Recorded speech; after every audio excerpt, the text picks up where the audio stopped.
로마서 2 오카눔 목사 지음 오카눔 목사는 우리나라 복음주의 교회를 대표하는 사랑의 교회를 개척.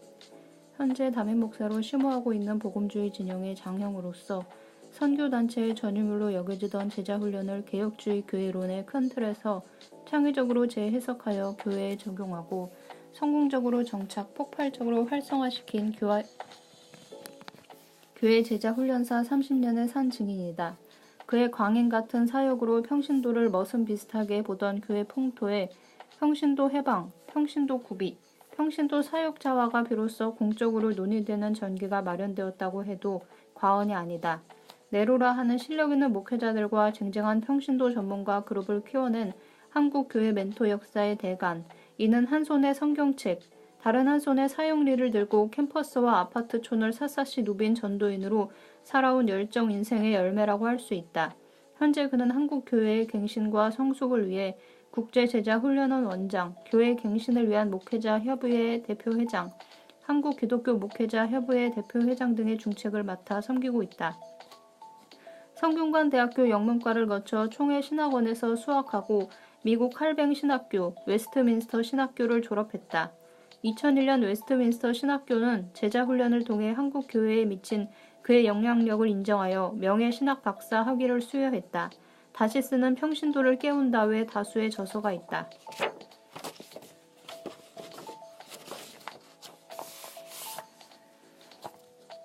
서문. 설교자라면 누구나 한 번쯤은 로마서를 강의하고 싶어하는 마음을 가진다. 나 역시 예외가 아니었다. 17년 전에 수요일 저녁 강단을 통해 로마서를 강의한 일이 있었으나 만족스러운 것이 못되어 늘 다시 해야지 하는 생각을 가지고 있었다. 그러던 중 건강이 나빠져 2년 동안 투병 생활을 하면서 나 자신에게 무엇보다도 시급한 것은 구원의 감격을 다시 회복하는 일임을 절감하게 되었다. 아마 이 같은 나의 영적 갈증이 다시 강단에 서면서 로마서를 들고 올라가게 만들지 않았나 생각된다.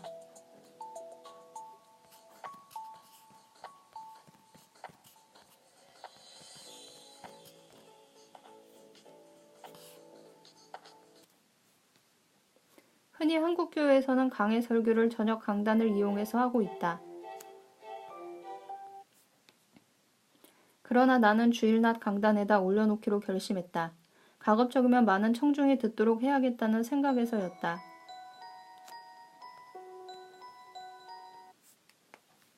주일 낮 설교는 길어야 40분을 넘지 못한다. 이렇게 짧은 시간을 이용하여 로마서의 심오한 진리를 효과적으로 전달하는 일은 절대로 용이하지 않다. 한 절씩 설교를 하면 수년이 걸릴 것이고 한 장씩 설교를 하면 너무 가볍게 다루고 넘어갈 위험이 따른다. 로마서를 일컬어 교회 갱신의 성경이라고 부른다.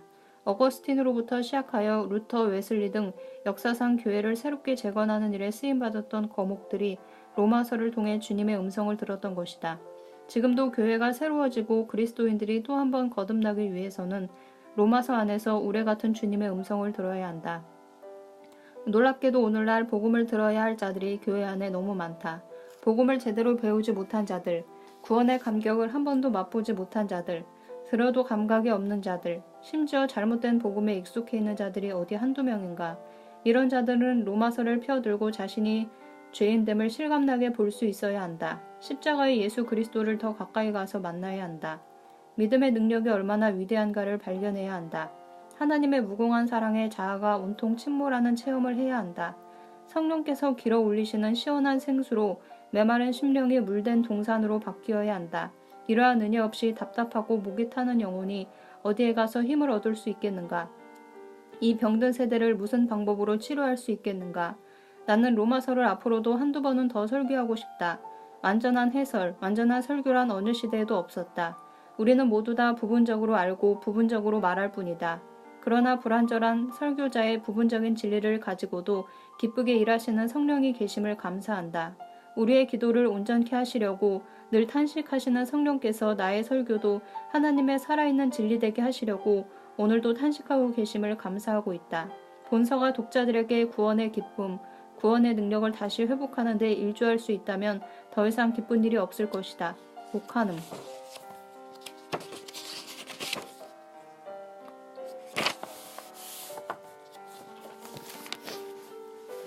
19. 죄에 거할 수 없는 이유. 그런즉 우리가 무슨 말하리요? 은혜를 더하게 하려고 죄에 거하겠느뇨? 그럴 수 없느니라. 죄에 대하여 죽은 우리가 어찌 그 가운데 더 살리요? 무릇 그리스도 예수와 합하여 세례를 받은 우리는 그의 죽으심과 합하여 세례받은 줄을 알지 못하느뇨? 그러므로 우리가 그의 죽으심과 합하여 세례를 받음으로 그와 함께 장사되었나니 이는 아버지의 영광으로 말미암아 그리스도를 죽은 자 가운데서 살리심과 같이 우리로 또한 새 생명 가운데서 행하게 하려 함이니라. 만일 우리가 그의 죽으심을 본받아 연합한 자가 되었으면 또한 그의 부활을 본받아 연합한 자가 되리라. 우리가 알거니와 우리 옛사람이 예수와 함께 십자가에 못 박힌 것은 죄의 몸이 멸하여 다시는 우리가 죄에게 종노릇하지 아니하려 함이니 이는 죽은 자가 죄에서 벗어나 의롭다 하심을 얻었음이니라. 만일 우리가 그리스도와 함께 죽었으면 또한 그와 함께 살 줄을 믿노니 이는 그리스도께서 죽은 자 가운데서 사셨음에 다시 죽지 아니하시고 사망이 다시 그를 주장하지 못할 줄을 알미로라. 그의 죽으심은 죄에 대하여 단번에 죽으심이요 그의 살으심은 하나님께 대하여 살으심이니 이와 같이 너희도 너희 자신을 죄에 대하여 죽은 자요 그리스도 예수 안에서 하나님을 대하여는 산 자로 여길지어다. 로마서 6장 1절에서 11절. 하나님의 진리는 너무나 깊고 오묘해서 우리가 제대로 이해하고 소화하는 데는 한계가 있습니다. 광대한 하늘을 우리 가슴에 다 품을 수 없듯이 심오한 하나님의 진리를 모두 다 우리 마음에 담을 수는 없습니다. 그래서 무엇이나 분수에 지나치다 보면 잘못되기 쉬운 것처럼 우리가 이해하기에 너무 심오한 진리는 오해하기 쉬운 법입니다. 하나님의 사랑을 예로 들어 봅시다. 하나님의 사랑은 크고 위대합니다. 그분의 사랑은 너무나 광대하기 때문에 이 세상의 모든 것을 다 채우고도 오히려 남을 정도입니다. 그래서 간혹 이렇게 오해를 하는 사람이 있습니다. 하나님은 사랑이시라고 했어. 그렇게 사랑이 많으신 분이 어떻게 우리를 벌할 수 있어? 하나님은 우리를 무조건 사랑하시기 때문에 지옥 같은 것은 만들지 않아. 하나님이 지옥을 만드셨다니 이것처럼 하나님의 사랑을 모욕하는 일이 어디 있어? 이런 오해는 하나님의 사랑을 잘못 아는 데서 생기는 것입니다. 자기가 좋아하는 쪽으로만 생각한 것입니다. 하나님의 주권에 대해서는 어떻습니까? 하나님이 마음대로 하시는 일에는 인간이 거들어야 할 것이 하나도 없다고 생각하는 자들이 있습니다. 다시 말하면 순종하고 노력해야 하는 인간의 책임을 회피하는 구실로 이용하는 것입니다. 이것은 하나님의 주권을 부분적으로만 아는 데서 생기는 오해라 할 수 있습니다. 이와 같이 성경이 말씀하시는 진리에 대해 우리가 그 심오한 깊이를 다 헤아릴 수 없어서 이상한 소리를 하는 것이 한두 가지가 아닙니다. 지난 시간에 우리는 5장 20절에서 소중한 진리를 배웠습니다. 죄가 더한 곳에 은혜가 더욱 넘쳤나니 이 말씀은 오해할 수 있는 소지가 대단히 많습니다. 왜 그렇습니까? 이 말씀을 편중된 시각으로 보면 이제부터 죄 짓는 문제에 대해서 고민할 필요가 없어. 죄가 많은 곳에 은혜도 많다고 했잖아. 은혜를 많이 받기 위해 죄 짓는 거라면 나쁜 것이 아니야. 이렇게 오해를 할 수 있다는 이야기입니다. 논리적으로 따져볼 때는 충분히 그런 오해를 할 수 있습니다.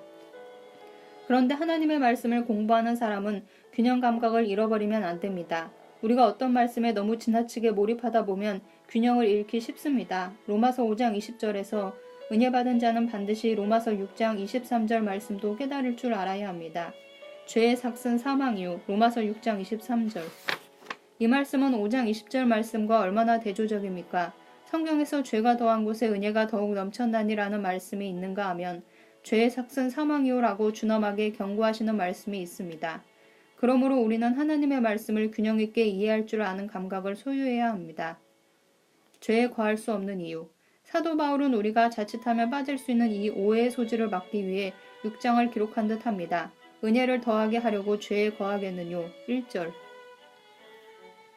죄에 거한다는 말이 무슨 뜻입니까? 계속해서 죄를 짓는다 또는 죄를 끊지 못한다 혹은 회개하지 않는다는 의미가 있습니다. 은혜를 더 받기 위해 계속 죄를 지어야 하겠습니까? 라는 질문에 2절이 대답하고 있습니다. 그럴 수 없느니라. 이것은 무섭게 칼로 자르듯 선언하시는 말씀입니다. 대단히 강한 언투입니다. 일종의 막말이나 다름없습니다.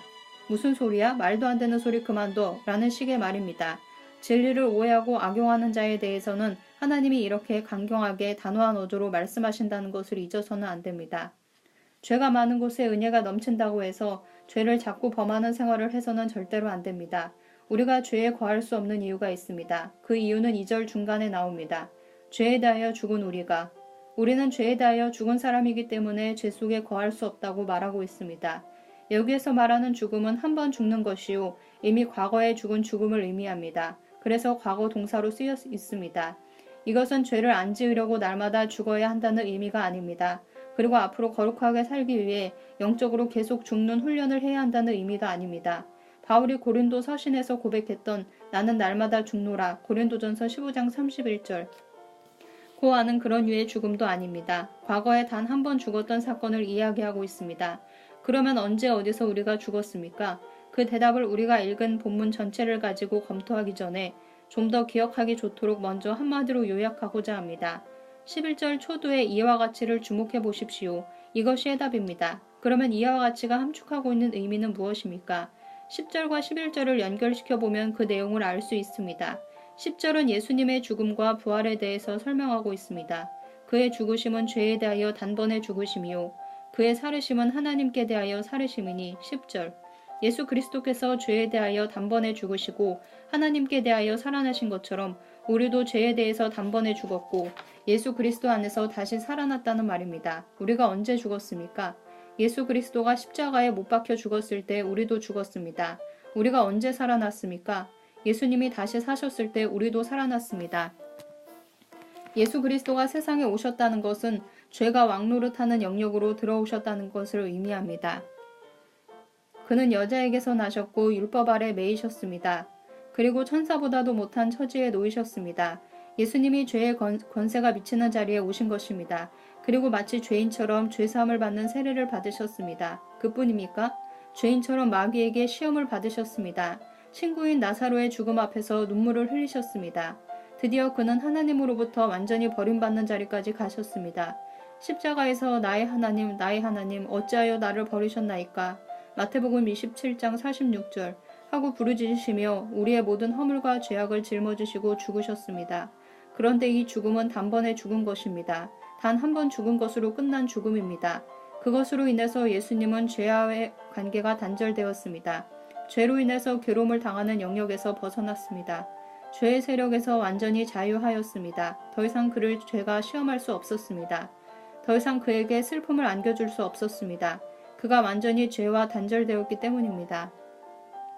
11절에 나오는 이와 같이는 예수님에게 일어난 사건이 그를 믿는 우리에게 그대로 일어났다는 것을 한마디로 요약하는 말입니다. 예수님이 십자가에서 죽으실 때 우리도 죽었습니다. 죄에 이리저리 끌려다니며 고통당하던 우리가 예수 그리스도와 함께 그 처절한 운명의 종지부를 찍어버린 것입니다. 또 예수 그리스도는 부활하셨습니다. 이는 아버지의 영광으로 말미암아 그리스도를 죽은 자 가운데서 살리심과 같이 4절 아버지의 영광은 성령의 능력을 말합니다. 성령의 능력이 예수님을 죽음에서 일으켰습니다. 하나님께서 사망의 고통을 풀어 살리셨으니 이는 그가 사망에서 매여 있을 수 없었음이라. 사도행전 2장 24절 죽음은 예수님을 붙들어 놓으려고 발악했습니다. 무지막지한 돌덩어리로 무덤을 인봉하고 힘센 파수꾼을 세우는 등 갖가지 방법을 다 동원했지만 수포로 돌아가고 말았습니다. 예수님은 사망 권세를 이기시고 살아나셨습니다. 예수님이 부활하셨다는 것은 하나님께 대하여 사셨다는 것을 의미합니다. 이는 그리스도께서 죽은 자 가운데서 사셨음에 다시 죽지 아니하시고 사망이 다시 그를 주장하지 못할 줄을 알미로라. 9절 바로 이것이 하나님께 대하여 살아났다는 의미입니다. 이제 죽음이 예수님을 지배할 수 없고 해칠 수 없게 되었습니다. 그 이유는 그가 본래 가졌던 영광을 회복하셨기 때문입니다. 그분이 이 세상에 오시기 전에 하나님으로 더불어 누렸던 영광을 다시 찾으신 것입니다.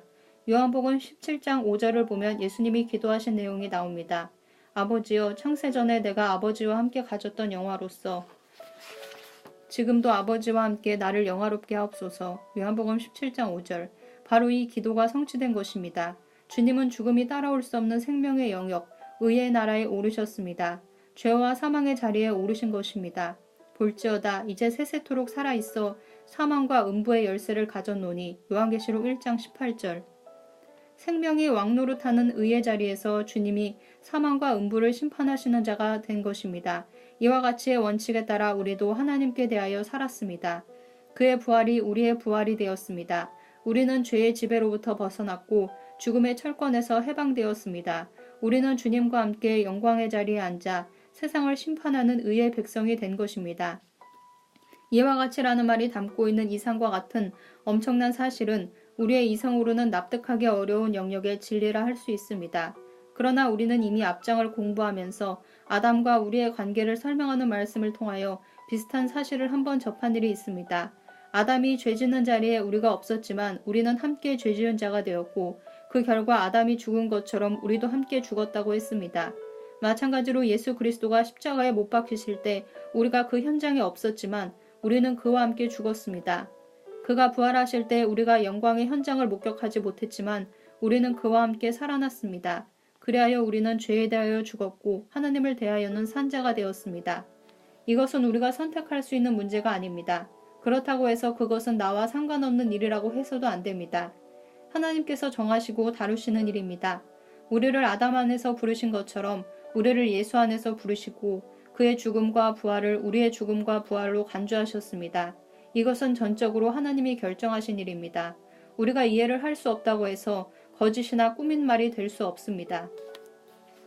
그리스도 예수 안에서 우리는 여기에서 중요한 질문을 던질 수 있습니다. 어떻게 이와 같이의 원칙이 성립될 수 있느냐 하는 문제입니다. 무엇에 근거해서 그것이 가능합니까? 그 대답은 11절 중간에 있는 말 한마디에 집약되어 있습니다. 그리스도 예수 안에서 라는 말입니다. 우리에게 이와 같이의 사건이 일어날 수 있는 근거는 그리스도 예수 안에서 라는 것입니다. 그리스도 예수 안에서 라는 말은 바울 서신서에서 나오는 가장 유명한 구절의 하나입니다. 이 말은 가장 깊은 의미를 담고 있고 가장 많이 애용되는 말이라 할 수 있습니다. 이 말이 헬라어로 몇 번 사용되었느냐 하는 문제는 약간의 의견 차이가 있습니다. 왜 그런가 하면 원문상의 해석에 따라서 애매모호한 구절이 좀 있기 때문입니다. 그러나 대충 164번에서 200번 정도로 사용되고 있다고 보면 틀림이 없습니다. 얼마나 자주 반복되는 말인지 수치만 보아도 알 수 있습니다. 그만큼 중요한 말입니다. 그렇다면 그리스도 예수 안에서가 무슨 뜻입니까? 이 말을 구체적으로 설명해 주는 것이 본문 3절에서 9절까지의 내용입니다. 이것은 그리스도와 우리와의 연합 관계를 의미합니다. 즉 한 몸이 되었다는 것을 말하는 것입니다. 더 실감나게 이야기하자면 예수와 우리가 결혼한 관계라는 것입니다. 예수 안에 내가 있고 내 안에 예수가 있는 관계를 말합니다. 이 관계가 언제부터 우리에게 시작되었습니까? 우리가 세례를 받을 때부터라고 말씀합니다. 무릇 그리스도 예수와 합하여 세례를 받은 우리는 그의 죽으심과 합하여 세례받은 줄을 알지 못하느뇨. 3절. 우리가 그의 죽으심과 합하여 세례를 받음으로 그와 함께 장사되었나니. 4절. 우리가 그의 죽으심을 본받아 연합한 자가 되었으면. 5절. 3, 4절에는 합하여 세례를 받았다고 했는데 5절에는 본받아 연합했다고 합니다. 본받아 연합했다는 말은 합하여 세례받았다는 말을 좀 더 구체적으로 해석해서 표현하는 말입니다. 이것은 접붙임을 받았다는 의미를 가지고 있습니다. 우리는 예수 그리스도에게 접붙임을 받은 가지로 비유될 수 있습니다. 또 6절에는 이렇게 기록되어 있습니다. 우리 옛사람이 예수와 함께 십자가에 못 박힌 것은 예수의 죽음이 우리의 죽음이 되고 그의 부활이 우리의 부활이 될 수 있었던 근거가 무엇입니까? 우리가 세례를 받았기 때문입니다. 세례를 통하여 우리 모두는 예수 그리스도 안에 들어있는 것입니다. 여기서 말하는 세례는 1차적으로 물세례를 가리킨다고 할 수 있습니다. 집례 목사가 성부와 성자와 성령의 이름으로 세례를 주노라 하고 성도의 머리에 물을 뿌리는 세례의식을 다 보셨을 줄 압니다. 세례는 예수 그리스도와 함께 죽었고 예수 그리스도와 함께 살았다는 것을 고백하는 의미를 담고 있습니다. 이런 관점에서 볼 때 머리에 물을 뿌리는 세례보다는 온몸을 물속에 푹 담그는 침례가 훨씬 더 실감이 나지 않을까 생각합니다. 침례 의식을 보신 적이 있나요? 강으로 가서 아니면 큰 목욕탕 같은 곳에서 목사가 성도를 물속에 담급니다. 그때 그는 예수와 함께 죽은 것입니다. 조금 후에 목사가 그를 물속에서 일으킵니다. 그때 그는 예수와 함께 살은 것입니다. 훨씬 더 실감이 날 것 같지요? 그러나 우리가 유의해야 할 점이 있습니다. 물세례라는 형식이 우리를 예수 그리스도와 연합하게 하는 것이라고 생각해서는 안 된다는 것입니다. 엄격히 말해서 물세례를 받을 때 그리스도 예수 안에서의 연합이 이루어지는 것이 아닙니다. 물세례는 믿음으로 죄사함을 받고 그리스도와 연합되었다는 사실을 공인하는 후속 절차에 지나지 않습니다. 좋은 예로 사도행전 10장을 들 수 있습니다. 베드로가 고넬료의 집을 방문하여 복음을 전하는데 갑자기 말씀을 듣는 모든 사람에게 성령이 임하였습니다. 그때 베드로가 무엇이라고 말씀했습니까? 이 사람들이 우리와 같이 성령을 받았으니 누가 능히 물로 세례해 줌을 그 말이요. 사도행전 10장 47절. 고넬료의 집에 모여있던 사람들은 물세례를 받기 전에 이미 베드로의 설교를 들으면서 예수 그리스도를 믿었고 동시에 성령을 받았습니다. 믿음과 성령 세례가 먼저였고 그 다음이 물세례였습니다. 마찬가지로 우리를 예수 그리스도 안에 들어오게 하는 연합은 물세례라는 의식 절차가 아닙니다. 예수 그리스도를 진심으로 나의 주, 나의 하나님으로 고백하고 무릎을 꿇는 순간 그 영광스러운 사건은 일어납니다. 성령이 알게 모르게 우리의 마음을 감동시키시고 새 사람으로 만들어 놓습니다. 그때 우리는 그리스도와 연합된 사람이 되는 것입니다. 이것이 성령 세례입니다. 우리는 성령 세례를 통해서 예수 그리스도와 하나 되는 놀라운 역사를 체험하게 됩니다. 우리가 유대인이나 헬라인이나 종이나 자유자나 다 한 성령으로 세례를 받아 한 몸이 되었고 또 다 한 성령을 마시게 하셨느니라. 고린도전서 12장 13절.